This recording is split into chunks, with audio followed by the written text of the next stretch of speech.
All right, let's talk about something real quick. Okay, you know how the closer you grow to God, the things that you can stomach begin to change. The podcasts you listen to, the movies you watch, the songs you listen to, the environments you're in, the friends you're around, things begin to change because you realize it's not flesh and blood that we are battling against.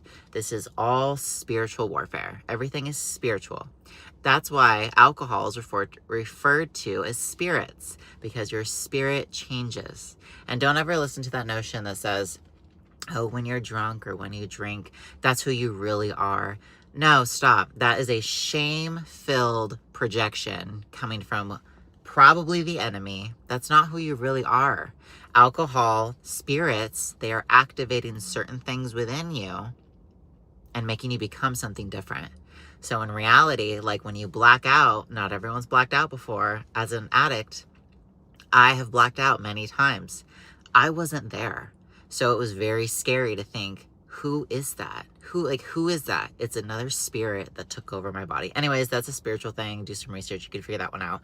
I'm not going to get too deep in that. So last night I was watching a movie called Legion.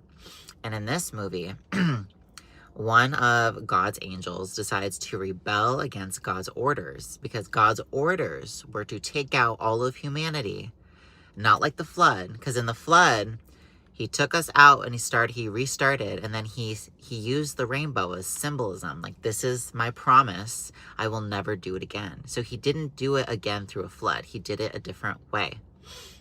So one of his angels decided to rebel against what God wanted because the angel knew what God needed. And what God needed, this is just a movie. No one knows what God needs more than God, okay? Just a movie.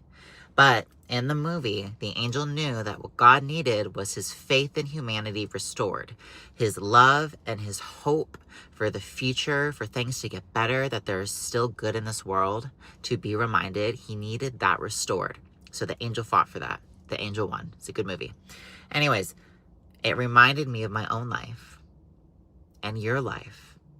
So often, God doesn't give us what we want because God knows what we need. And we may think we know what we want. Our heart is a liar. Our heart hurts. Okay? It holds a lot of pain. All right? So we may think that we want certain things, but God knows what we need. And that is why God gives us what we need and not what we want. So we need to lean on him more, and we need to trust him because he knows us best. That's all that matters.